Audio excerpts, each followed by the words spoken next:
Assalamualaikum warahmatullahi wabarakatuh. Salam sejahtera untuk kita semua. Kalian semua apa kabarnya hari ini? Semoga kita semua selalu dalam keadaan yang sehat ya. Baiklah, kembali lagi bersama saya Susmita Dwi Lestari, mahasiswa PPL dari STK IPP Geri Bandar Lampung, Prodi Pendidikan Ekonomi. Di video kali ini saya akan membahas mengenai inflasi. Pasti banyak kan dari kalian yang bertanya apa sih itu inflasi? Baik, kita bahas pengertiannya terlebih dahulu ya. Inflasi adalah suatu keadaan perekonomian ketika harga-harga secara umum mengalami kenaikan. Jadi, secara singkat, inflasi adalah kenaikan suatu harga. Penyebab inflasi. Yang pertama, inflasi tarikan permintaan. Ini terjadi karena adanya kenaikan permintaan untuk beberapa jenis barang. Inflasi dorongan biaya produksi. Terjadi karena adanya kenaikan biaya produksi. Baiklah, di video kali ini saya akan sedikit menyinggung apa itu biaya produksi. Biaya produksi adalah biaya yang dikeluarkan untuk proses produksi atau selama proses produksi. Nah, biaya produksi itu dapat berupa biaya bahan baku, biaya tenaga kerja, dan biaya lain-lain. Selanjutnya, inflasi karena jumlah uang yang beredar bertambah. Penambahan jumlah uang yang beredar dapat terjadi misalnya jika pemerintah memakai sistem anggaran defisit. Jenis inflasi berdasarkan tingkat keparahannya. Yang pertama, inflasi ringan. Inflasi ringan masih belum begitu mengganggu keadaan ekonomi. Biasanya inflasi ringan berada di bawah 10% per tahun. Inflasi sedang. Inflasi ini belum membahayakan kegiatan ekonomi, tetapi inflasi ini sudah menurunkan kesejahteraan orang-orang yang berpenghasilan tetap. Inflasi ini berkisar antara 10 hingga 30% per tahun. Inflasi berat. Inflasi ini sudah mengacaukan kondisi perekonomian. Pada inflasi ini, orang cenderung menyimpan barang.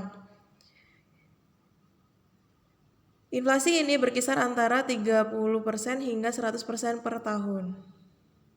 Inflasi sangat berat. Inflasi ini sudah mengacaukan kondisi perekonomian dan sulit dikendalikan walaupun dengan kebijakan moneter dan kebijakan fiskal. Inflasi sangat berat, berada di atas 100% per tahun.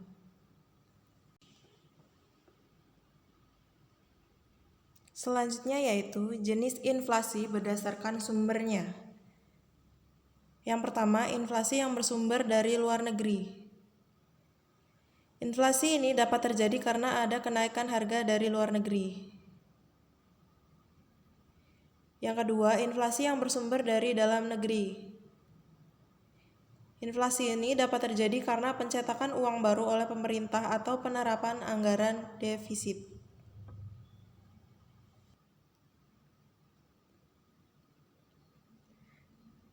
Jenis inflasi berdasarkan penyebabnya. Yang pertama, inflasi karena kenaikan permintaan. Sudah saya jelaskan di slide sebelumnya ya. Dan inflasi karena kenaikan biaya produksi atau naiknya biaya untuk proses produksi. Selanjutnya yaitu menghitung inflasi. Di sini ada contoh soal menghitung inflasi.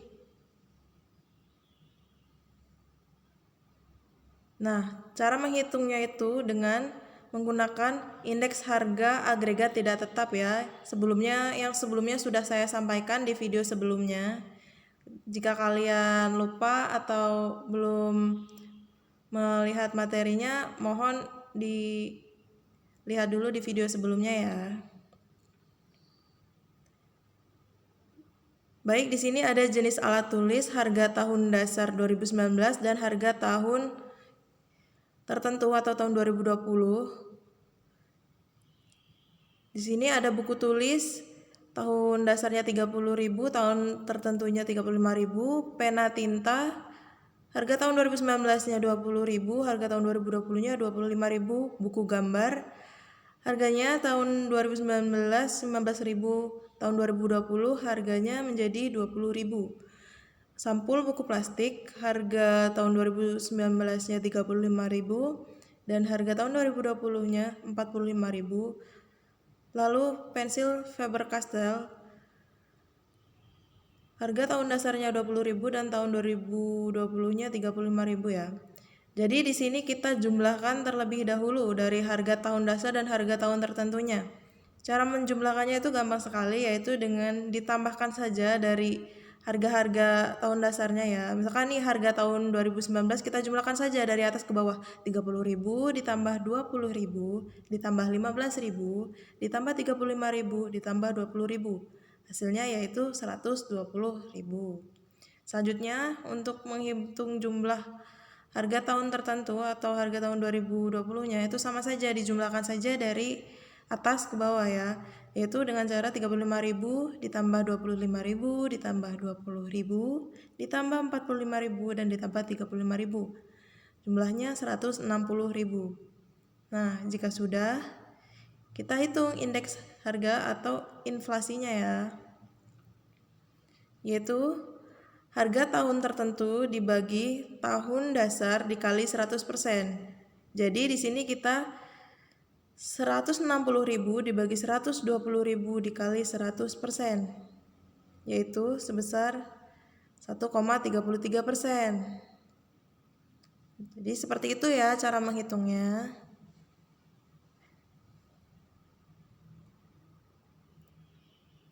Selanjutnya yaitu dampak inflasi. Yang pertama, terhadap pendapatan. Bagi masyarakat yang berpenghasilan tetap, inflasi akan menyebabkan mereka rugi karena penghasilan yang tetap jika ditukarkan dengan barang atau jasa akan semakin sedikit karena harga-harga pada tingkat inflasi cenderung naik. Selanjutnya, dampak inflasi terhadap ekspor. Pada keadaan inflasi, daya saing untuk barang ekspor berkurang karena harga barang ekspor semakin mahal. Yang ketiga, terhadap minat orang untuk menabung. Pada masa inflasi, pendapatan real para penabung berkurang karena jumlah bunga yang diterima pada kenyataannya berkurang karena laju inflasi. Yang keempat, dampak inflasi terhadap kalkulasi harga pokok. Keadaan inflasi menyebabkan perhitungan untuk menetapkan harga pokok dapat terlalu kecil atau bahkan terlalu besar. Akibatnya, penetapan harga pokok dan harga jual sering tidak tepat.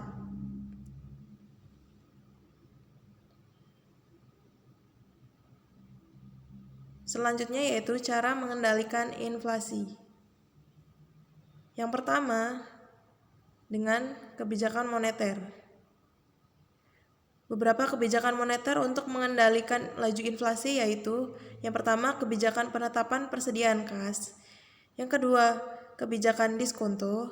Yang ketiga, kebijakan operasi pasar terbuka. Yang kedua, kebijakan fiskal. Beberapa kebijakan fiskal untuk menekan laju inflasi yaitu yang pertama, menghemat pengeluaran pemerintah. Yang kedua, menaikkan tarif pajak. Yang ketiga, dari kebijakan lain di luar dari kebijakan moneter dan kebijakan fiskal. Beberapa kebijakan lain ya ini. Yang pertama, meningkatkan produksi dan menambah jumlah barang di pasar. Yang kedua, menetapkan harga maksimum untuk beberapa jenis barang. Terima kasih atas perhatiannya. Sampai jumpa di video selanjutnya. Jika ada yang kurang jelas atau kurang paham, boleh ditanyakan di kolom komentar atau di via Classroom. Saya akhiri, wassalamualaikum warahmatullahi wabarakatuh.